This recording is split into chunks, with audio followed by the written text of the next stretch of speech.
Welcome to Before Floor, the pregame edition of Five on the Floor, brought to you by the Five Reasons Sports Network. I'm your host, Jonathan, aka Three Piece Combo, and I'm joined by the main man, Mr. Mateo Mayorga, and the man behind the ones and twos, Mr. Alejandro Villegas. Now, if you guys are joining us for the first time, make sure you guys like the video if you're a Miami sports fan on channel, and make sure you guys subscribe as well. And if you guys are young and with the family and you have any financial assets you want to make sure you take care of, make sure you hit up markbrownpa.com. Go to marcbrownpa.com. He's going to take care of all your financial planning. You can give him a call at 954-866-8513. Like I said, he services the entire North Lauderdale area, and he's also a Heat fan. So make sure you give your money to a Heat fan, not some Lakers fan or anything like that. Like I said, so give him a visit at marcbrownpa.com. All your financial planning, asset planning, all that stuff in case something happens to you. Now, if you want to make sure you're playing your daily fantasy in the best spot and you're not like me and you lose a game because Gerald Everett gets hurt with 2 points and I'm lose by a point, you can play some daily fantasy and you don't have to worry about players getting hurt quite as much. It's pretty easy. Use the promo code 5, spell that out, FIVE. We'll double your deposit up to $100.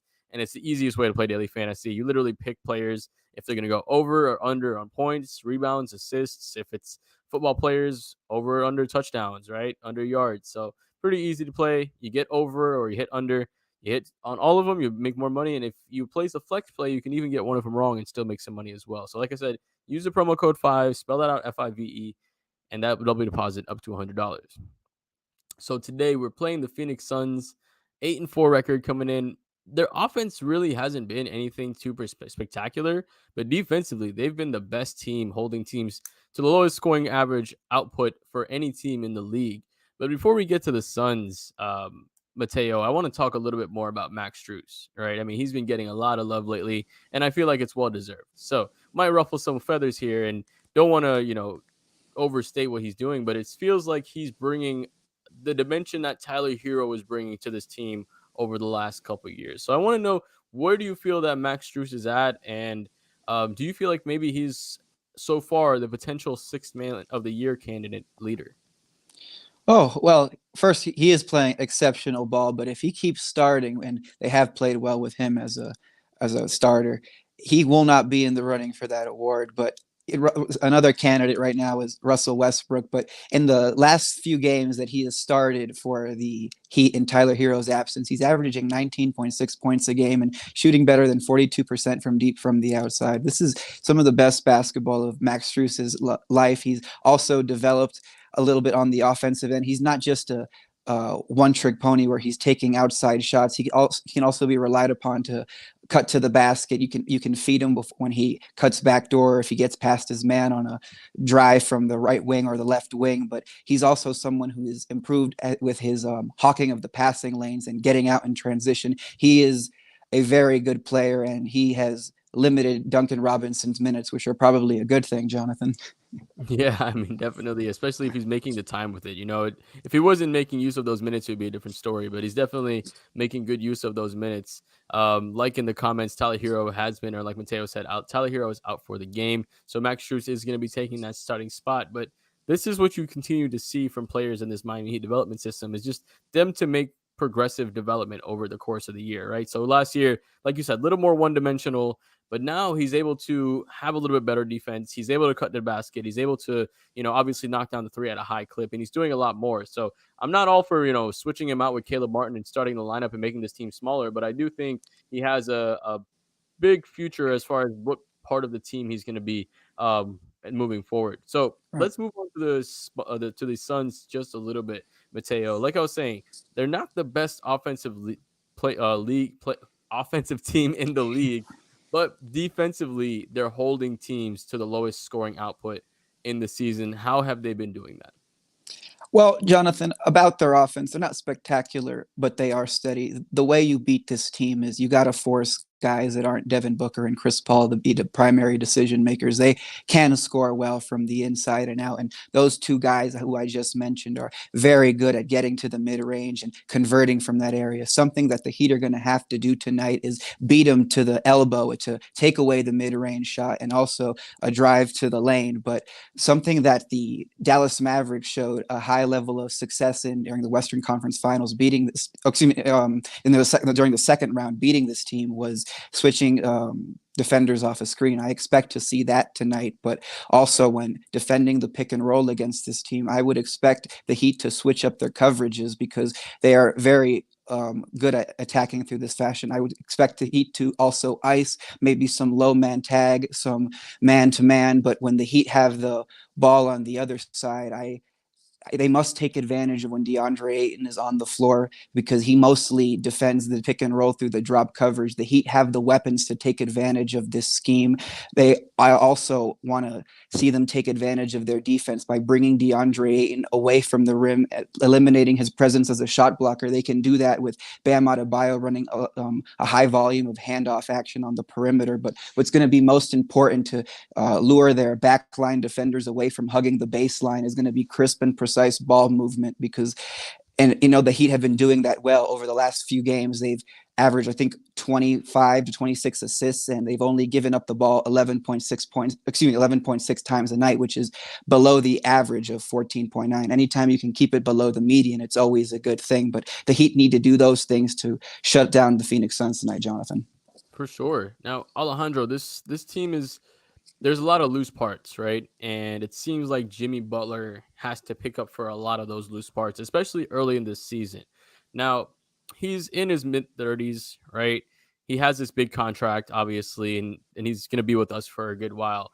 How smart is it for us to sacrifice and kind of run him into the ground early this season in usage for trying to make this team better, right? Are we using Jimmy too much too soon this season, or do you feel like it's called for?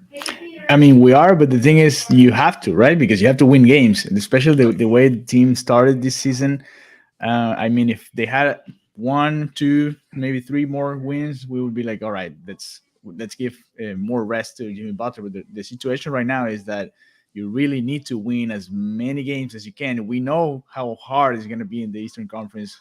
We saw it last year. I mean, the Miami Heat won the conference, but we were really close to not being in the top four. I mean, it was that close, one team from each other. So I would say yes, we're playing him too much. That's true. I mean, we all know that's the reality. But on the other side, especially not having Tyler Hero, who else can create his own shot in this team?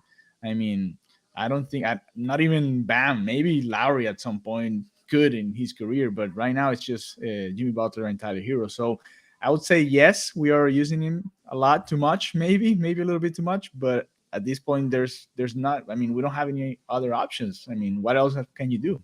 I don't know. I mean, it is what it is. You have to win games in order to be in a playoff spot, and right now the Miami Heat cannot afford to do not have Jimmy Butler on the court. That's the reality of it. No, for sure. Like you said, you can't let these games slip you by in the hopes of making the playoffs, and then you don't make the playoffs, so you're going into a low seed and you have a bad first round matchup, and then you waste another year of Jimmy's career. So it's like you said, it's a balancing act of trying to make the playoffs in a good position and also saving him for the playoffs. So let's get into some of our prize picks rapid fire. Mateo, we'll go ahead and I want to actually start with some of the Suns players. They have Devin Booker at Ooh. 27.5 for his points. Are you taking over on that or are you taking under? I'm gonna go with the under because it's very important for the Heat to get a win tonight at home. It would put them at a 500 record, and I think they're gonna take on the challenge to shut them down from the mid range. So I am going to go with the under on this one, Jonathan. I'm trying to see. They don't have Max Strus, which Let me sucks. see. Yeah, it's right now the four players they have for the Heat are Jimmy, Yeah, Bam, Kyle, and Caleb. no stress. Um, but no Strus. But Alejandro, we're looking at Jimmy Butler at 7 rebounds. Are you taking over on that or under? Ooh. Yeah, I mean, if we're gonna get a rebound, it have to be. I mean, it's either Adebayo or Butler. So yes, I'm going with the over here. It's tricky. I mean, we have. Let me see, Jimmy Butler, 22.5 points. That's easier than the 7 rebounds. 6 assists. I don't know. 0.5 3-point made. I don't know. Jimmy's not shooting as many threes. Let me see, fantasy score. I always like to bet on fantasy score. I think it gives you a more of an overall um, summary of what the player can do. So he has 43.5. This is what I would do. I would go with a fantasy score of 43.5 because I know he's going to do something. He's either going to score, he's either going to rebound, he's either going to get assists. So he's going to help the team some way. But rebound 7, I'm going to say yes, but it's going to be close. No, that's actually a really good point to play the entire the kind of the three-way play, because if you look at the rebounding, last two games 7 rebounds, 10 rebounds, but before that you got 4-0-0-6-7-6-5. So you're looking at a bunch of unders before the last couple overs. And when it comes to the passing, it seems like when he wants to pass, he'll pass, right? Because well, actually those two games he didn't play, but 8 assists, 8 assists, 7 assists, 8 assists, 6 assists, 8 assists. He's been doing a really good job of moving the ball. So if I had to take a pick on the assists of 6 assists, I'd probably go over on that because he's gonna be the one creating a lot of the actions.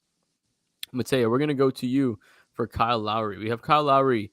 Let's do this one. Let's change it up a little bit. We got points and assists at 18.5. Are you going over on that or are you going under? I am going to go with the over. He had 20 total last game, which was 12 points, 8 assists, which combined for 20. He played a little. He didn't play too great. He didn't shoot well from the outside. I don't think he's going to continue shooting so poorly. Eventually, he's going to have nights where he curls around a pin down and he's lights out from the outside. So I'm going to go with the over tonight, Jonathan. That's a good point. Alejandro, let's get Bam Adebayo involved here. He's at 10 rebounds. We actually had a good point from Van Lee saying Jimmy is going under rebounds. Won't bang with Ayton and Bismack in the game that might go down to a wire. Bam's at 10 rebounds. He is going to be the guy that's banging with Ayton and Bismack. Granted, he doesn't get switched out and try to guard Chris Paul or Cam Payton. But are you taking the over or under on the 10 rebounds? No, I'm feeling under in the rebound category. Yeah, not feeling that one. Yeah, beautiful. Mateo, go ahead and kick us off on predictions, bro. Well, I am going to go with the Phoenix Suns winning this game. They're only 2-3 on the road, but they are a team that I think has the second best record in the league. I think 7-2 or 7-3, something like that. 8-4. 8. My bad. Excuse me. I'm a little slow today, but they are a very good squad. I think Miami is going to have trouble, shutting down the mid-range shot. I know it's something that I think they're going to hold one of these guys, Devin Booker, below the point average that we just went over. But there's also Chris Paul, who's very good at that, as scoring in that area as well. But I'm going to go with the Phoenix Suns, Jonathan. Alejandro, how you feeling? Nah, I feel the same. I feel like Phoenix is gonna win this one. I hope they win. I mean, I hope the Miami Heat wins. But being honest, from what I've seen so far this season, I feel like the Suns are gonna win tonight. What do you feel, Jonathan? You have to say something different because if not, they're gonna kill us. We can't just have 3 people pick the Phoenix Suns on a Miami Heat pregame show. So you know what this is. Miami is going to win this game. We're going to defend at a high level. We're going to rebound the ball. They're going to hit the 3-point shot at a high clip. Like, that's what's going to have to be the key, is we're going to see Max Strus with another bomb game. He's going to come in, have another fire game from 3-point land. And I think Jimmy bullies them a little bit because I don't think he'll be able to get his inside, but I do think there's a couple of mismatches that he can expose. I think McCall Bridges will be able to guard him really well, but if he's able to get some switches on like Chris Paul, Cam Payne, or Devin Booker, I think he has a pretty good job of just winning those one-on-one matchups. I think that's the way the Heat get it done. But like I said, you guys said, it is going to be a tough game. So as always, make sure you guys, if you think Miami is going to win, make sure you guys like the video. Make sure you guys subscribe. Alejandro is going to take you into the player interviews right now. Thank you, Mr. Mateo, for joining us, and let's go Heat. All right, guys. Thank you very much to all of you that are here for the pregame show. Fernando Lopez's butt kicking on the way, but who's going to kick whose butt? Fernando, you have to tell me who's going to win tonight. In that way, we can win, Jonathan. Thank you. Jose Van Lee says Heat was favored at home versus the Suns with no Jimmy last year and won in Arizona without Bam or Jimmy. Easy game for Miami. Getting to 500 is huge. I don't know if it's an easy game, but that was true. They won with a great game from Omer Yurtseven last year. So anything can happen. And we've seen it with this Miami Heat team. They always played to their opponent's level. That's what I've been. I mean, for the last couple of years, that's been the situation with the Heat. All right, so let's continue with our pregame show right now here on the Five Reasons YouTube channel. The first video, we're gonna start this round of videos coming off after the second win in a row against the Charlotte Hornets. We're gonna start with Eric Spoelstra talking about what went on in that game. One of the best games for the Miami Heat in this season. Here we go. Eric Spoelstra.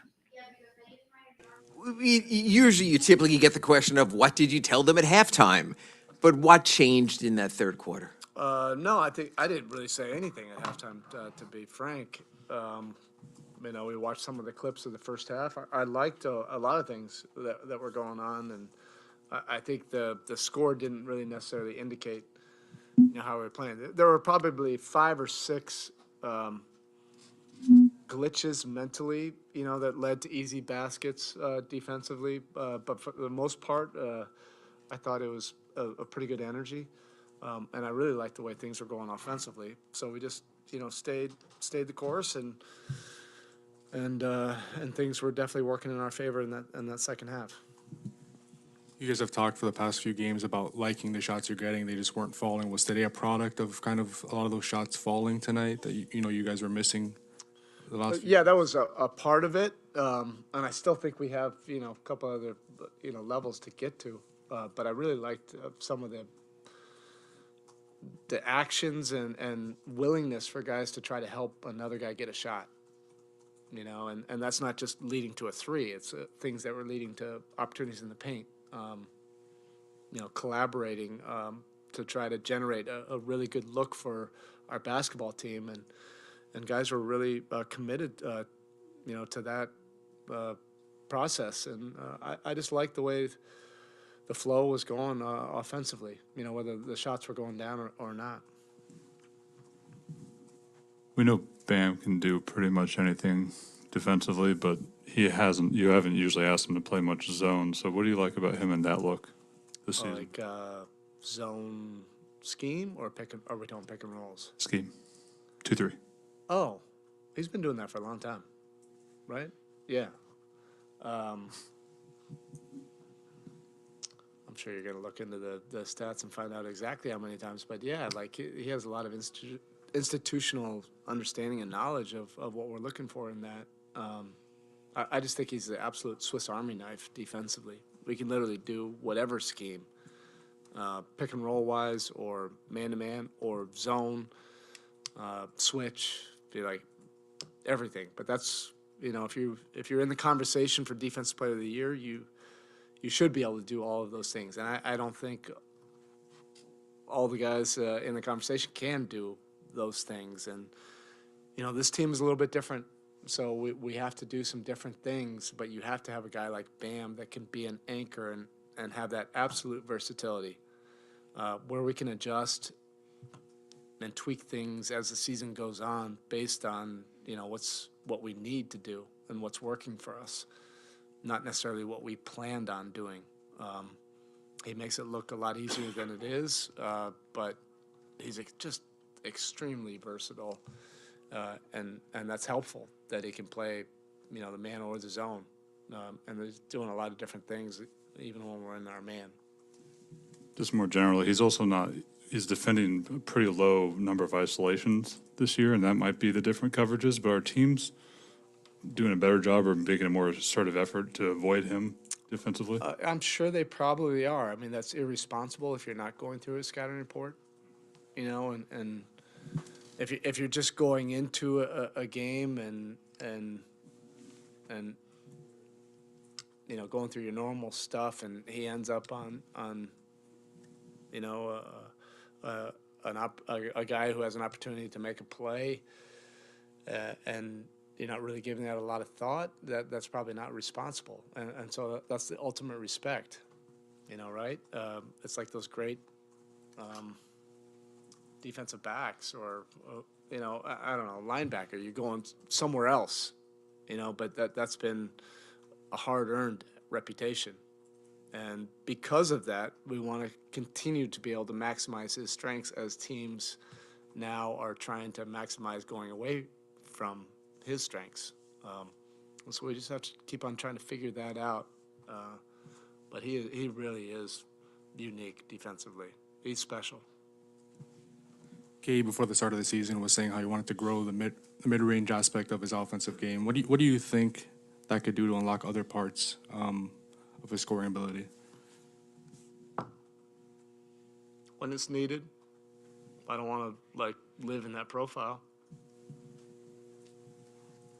But he's been doing so many good things for us. But if the conversation is going to be about his mid range, no, that ain't it. Like he can definitely make shots like end of the clock and end of the possession. We're just going to continue to try to drive like what kind of profile we want to get to. You've spoken so many times about the ignitability of certain guys, Max, of course, among them. Even at this level, though, when a guy goes 2 for 11 or whatever he was the other night, does he need? Do guys like that need nights like this to sort of just remind themselves of that ignitability, or is that probably not? yeah, we're all human, Yeah, like it's one thing for the staff and the players and everybody to say, hey, we're generating great looks, but if the ball's not going in, eventually, what are you believing, the reality or the perception, And but we have a very level-headed group, Like the group understands when we're getting to our strengths and when we're not. And the defense and opponents will have a say in that as well. But we have a smart team. And even when we're not getting to what we want to get to, the guys understand, how we can try to get to our strength zones more. And that's been part of the discipline, particularly the last 5 games. We all have felt, and particularly when we've watched film and been able to review things like yesterday, that there have been a lot of really good things, and you have to trust it. And, particularly from the three-point line, there's going to be some ebbs and flows. But are you generating those shots in your wheelhouse? And I feel like we have, and that's not just coach speak, the last several games. When looking at Max tonight, he has 8 threes, but what have you noticed, I guess, in the development of him noticing overplays, like in terms of just making instinctive cuts like that when they are guarding him, when he's hitting that many, like compared to last year, what is the difference, I guess, in his mental making those decisions? Well, he's really worked at it. All of our three-point shooters have worked at it, especially coming off of last year where they were game planned so much to get off that three-point line. So they've spent an entire offseason really trying to develop other aspects of the game. And for Max, it's really important because he has great instincts as a cutter and off the ball, not just to run to the action or to the basket or to the basketball, but to generate some easy opportunities for us or overreactions by him cutting behind the defense. And he has really good instincts for that. Okay, thanks. All right, that was Eric Spoelstra talking about the Miami Heat and their 6th win of the year a couple of nights ago. A couple of nights ago against the Charlotte Hornets, and what was one of the best games of the season for the Heat so far. All right, Mac for a Better Tomorrow says Suns killed the Heat in Miami last year. Hopefully things go differently tonight. We'll see what happens. We have a video. We're posting a video right now on our Instagram account, the 5 Reasons Instagram account. It's Victor Oladipo's pregame routine. I'm trying to download it here to see if we can see it right here on the screen as we get ready for the next video. I promise I'm going to get it ready and show you guys here. Victor Oladipo working out at FTX Arena right now. All right, let's continue now with our pregame show. The Miami Heat facing the Phoenix Suns in about 20 minutes. That's going to be, not 20 minutes. It's at 7:30. It's about 50 minutes, actually. We started a little earlier tonight. All right, let's continue with our the pregame show with the postgame press conference from the Miami Heat players. The next one is going to be Jimmy Butler. Here we go. Jimmy Butler. How nice is it not to have to go to the last second, not to have to, play to the very last ticks? It was great. I got to take my shoes off, put them on my pillow, like DJ Khaled was over there doing. So it's always good to get a dub. What changed for you guys in the third quarter offensively? Was it a matter of just the shots going down, or were you guys generating better looks? I think Max had a lot to do with that. Max was on fire. What do you do? Yeah, 8 trade balls. He didn't get his career high though, so that was disappointing. He should have done better. He should have been more thirsty and hunting more shots. But when Max is making shots like that, Gabe was making shots like that, the game looks very, very easy, and we look very, very good. Jimmy, it's not always easy to tell with the different coverages supposed using, including zone with Bam, but does it seem like this year teams are making a more concerted effort to get Bam away from the ball and try to avoid him when he's on defense? Yeah, that's what I would try to do. I would try to put him on the. You know what? Let me stop. I don't want to give out no secrets. But yes, I feel like that's what they're doing. Jimmy, Coach Spo mentioned that you guys have been working a lot on staying level-headed. In tonight's result, that was very different from the last time that you played this team just a couple nights ago. What role did level-headedness play in you guys getting this result? We realize that it's not going to be all good all the time. It's not going to be all bad either. And we take everything a day at a time. We just really know what we're capable of. So going into any matchup, home or away, we know we have an opportunity to win, no matter who we have that's suited up. So we don't worry about the last game. We don't worry about the next game. We just stay locked in on this one and in today. And we really got a good one tonight. Good night, sir. That was a short one coming from Jimmy Butler. They did have a good one that night. He didn't have to play 30-some minutes and get a lot of points to just beat one of the worst teams in the NBA right now, the Charlotte Hornets. All right, let's continue with our pregame show here on the 5 Reasons YouTube channel. Again, go to our Instagram account at 5 Reasons Sports. Go check how Victor Oladipo is working out today before the game. The Miami Heat facing the Phoenix Suns, starting at 7:30 p.m. Eastern Time. Here we go. The next one here is Bam Adebayo. Nice was it not to have to play to the last second and the last minute and the last possession and the last whistle? I mean, it was definitely great to, get that one without, everybody being there from the last second. I feel like that's how we're supposed to play. We made shots tonight, and that's the deciding factor. Bam, I know you did it when your first couple of years, but it's been a while since you've played this much zone, you specifically. What do you like about that coverage? Why does it work with you, and what do you have to do differently when you're playing zone? I mean, it's such a different coverage for me now because, since, my second year in the league, I've been switching. But for me, it's helping the guards get through, just echoing the call, making sure they know which way the screen's coming, and then just making sure the guard don't get downhill. If he does, make a play on the ball. You're also defending fewer isolations this year. Does it feel like teams are trying harder than ever to get away from you? Yeah. I understand. But, yeah, they put me in the short corner as far away as possible. But, I still get to be low man, so I'm still in the play. They can't do anything where I can't impact the game on that end. Bam, Coach mentioned that you guys have learned to stay level-headed in any situation. Tonight, you guys saw a very different result from playing the same team a couple nights ago. What role did level-headedness play in tonight's win and being so dominant in that win? And I feel like the end of the first half was us being more level-headed. When we went to the second half, we didn't get too high, get too low in halftime. We just talked about it and said we need to really hone in and lock into our tendencies.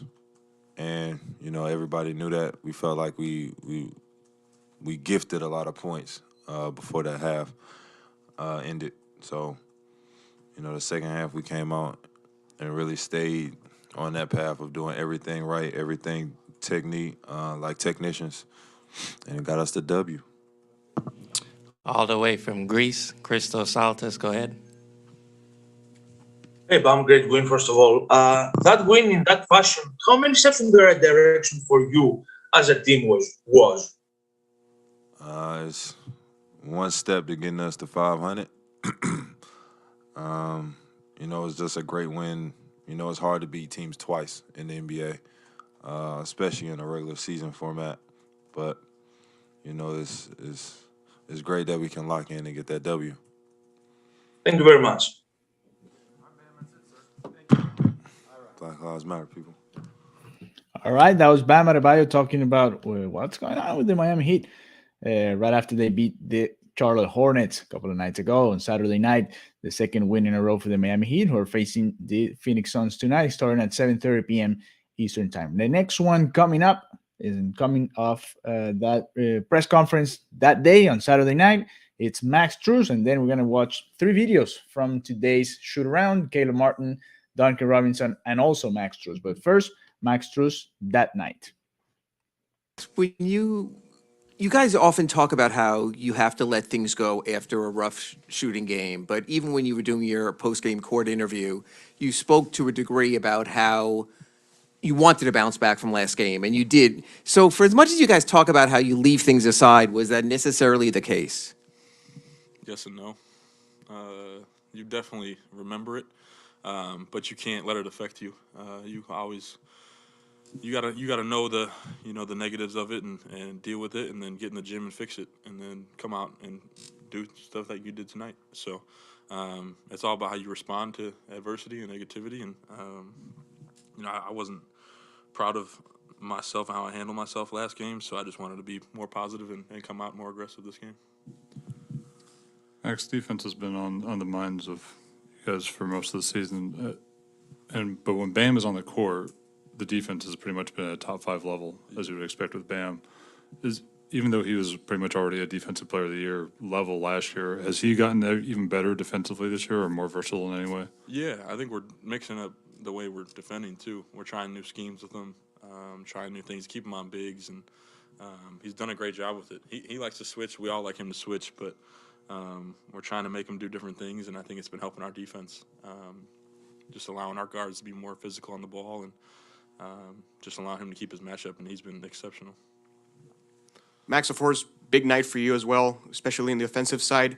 Can you pinpoint a moment of the game where you said, all right, everything is green, I'm just going to keep shooting? Was there a specific moment where you were like, all right, everything is going in? No, not necessarily. It felt good the whole night, but I just got great looks. I knew after last game I had a lot of open looks, so I knew it was going to happen again, just the way they help and the way we've been moving the ball the past couple games. So I was just waiting for the opportunity again, and I wasn't going to let it slip away again. All right, from Greece, Christos Saltis, go ahead. Hey Max, great game, great win. First of all, from tonight's game, what would you like to carry for the next games? What would I like to change? Can you repeat what that, would you Christos? like to carry over from that game? I think tonight we got off to a good start. All year they've kind of got off to slow starts and let them, get transition buckets and get easy points in the paint. So I think just coming out aggressive on the defensive end and getting stops and leading that into our offense and us playing fast, I think that's a big key for us. Thank you very much. You got it. All right, that was Max Strus talking about his game that night against the Charlotte Hornets. He bounced back after having a rough night in the first of the 2 games against Charlotte, then really showing up in the second game. And right now, even we talked about him in the 6th Man of the Year conversation, even though he's playing a lot of games as a starter because of the Tyler Hero injury. Tyler Hero is not playing tonight, so remember, no Tyler Hero tonight. Let's continue now with the shoot around videos. Let's see who we got first. Let's start with Duncan Robinson. These are a little shorter, so here we go. Pay attention. Yeah, absolutely. Just given the kind of slower start than we expected, opportunity to get back to even, and then just keep pushing from there. So obviously short-term goal with tonight's game, having the chance to get back to it. A nice start to November. What's been, I guess, one of the bigger changes that you see? Yeah, just continuing to get more and more comfortable with each other, more and more connected, has an impact on both ends. So just starting to trust it, believe more, and that results in winning a lot of times. And what's the zone provided for you guys these last couple of games? the zone defense. Yeah, just your curveball to just kind of change some things up, give people a different look. Not a lot of people play it, so not a lot of people are used to playing against it. So, it's an advantage. It's something we've been working on for a little while now, so we definitely have, some connectivity in it, flying around, being disruptive. So, definitely been like a good off-speed pitch for us in that sense. Cheers. Cheers, says our friend Duncan Robinson. Look at that baseball jargon, an off-speed pitch. That's the curveball, a changeup, a slider that the Miami Heat are throwing to other teams when they play the zone defense. All right, let's continue with our pregame show. The next one, see what's coming up. I think it's Caleb Martin, and then we're gonna close it up with Max Struz. Here we go. Obviously, y'all Caleb probably know. Martin. I mean, it's always good whenever you get back into the winning column. It's like a rough little start, but I think that's part of the learning curve with new guys, new rotations, new starters.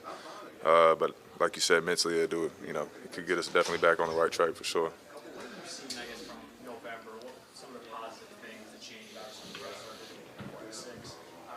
What are some of those things that you noticed early on in November? I just think that we've been just clicking a little bit more, figuring each other's tendencies out.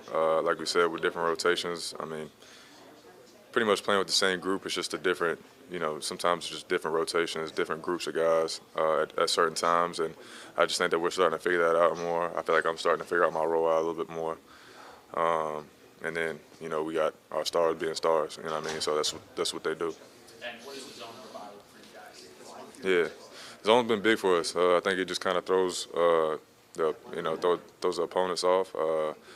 They don't really get into, we kind of cancel out a lot of sets they have when they come in preparation for man. And then we switch things up a lot. We go zone, we'll go man, switch with Bam, and then we, just flip it back and forth. We might press for a little bit. So just a little bit of throwing, a little bit of everything at teams can be a little confusing.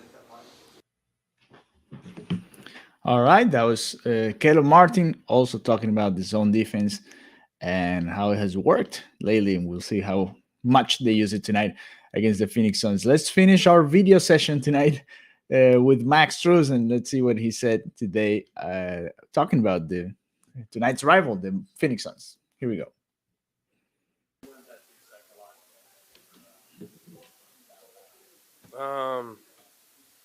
It's more so just getting back on track. We've had a couple good wins here lately, and just trying to get back in the swing of things. And getting to 500 is kind of like a reset. So it kind of starts out 0-0, and it's kind of gives us the ability to start the season all over again. So it'll be a big one. Some of the positive changes to start November? I think we're defending better, and we're playing harder. I think it's important for us to get out to good starts. I said it the other night, but just to come out aggressive and really, put our defense out there and show that we're going to be aggressive that night. It kind of puts teams on the heels and it makes us play better overall.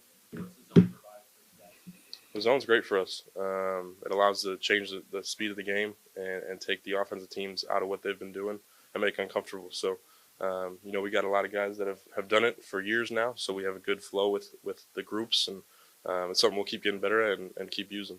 It's just like a reset. It's going back to 0-0, kind of starting the year all over again, and just getting back a positive mindset. But we're just focused on one game at a time and just getting each win that we can. How about that game tonight? I mean, having the opportunity to face one of the best teams in the league, obviously. That matchup, what's it like when you're playing one of the better teams in the league? Yeah, they're good. They're a good team. They share the ball. They play really well, and they got some really talented guys. So, we get up for these type of games, and it'll be a fun one. All right, that was Max Struz talking about tonight's game against the Phoenix Suns. Remember, last year, the Miami Heat won over there at Phoenix. They won over here in Miami. So let's get ready for that game. Remember, tonight we're going to have the hangover time as the post-game show. If you want more of the 5 Reasons coverage during the game, you have 2 options that you can pretty much enjoy at the same time, because we're going to have the live score going on here on the 5 Reasons YouTube channel. So you can come here and hang out with the guys and the people, the fans that are just talking about what's going on during the game. And also at halftime, we have Pace and Spaces live on different Twitter accounts, especially Sean Rochester and Tony Schwartz are handling, and also a little bit of Marco Romo and some of the guys on the 5 Reasons YouTube channel that you've seen here. They're going to be there at halftime. So Pace and Spaces going on there. And then after the game, remember, come here to the YouTube channel because we're gonna have the post-game show with the crew of Miami Heat Beat and some of our guys from Five on the Floor. Have a good night. Thank you for all your comments. Remember, give it a thumbs up. Those likes help us out to keep growing the channel. And share this with your Miami Heat friends. We need to keep growing, and hopefully we can get to 30,000 subscribers here on the Five Reasons YouTube channel sometime soon. We have one more comment before we go. It says, when teams start tanking, they will trade their better players for hopes of Wemby. We can upgrade the roster then. Yes, we have to wait until we see what's going on with other teams to see what's actually available for the Miami Heat when the trade season starts. All right, guys, have a good night. Enjoy your game. We'll see you later here with the live score, halftime, pace and spaces, and then the post-game show right after the game is over. Enjoy your game. Hopefully the Miami Heat wins and gets back to 500. If not, we'll still be here with you guys. So enjoy it, and we'll see you later. Go to Prize Picks, promo code 5 FIVE, and they'll match your initial deposit up to $100. Bye bye.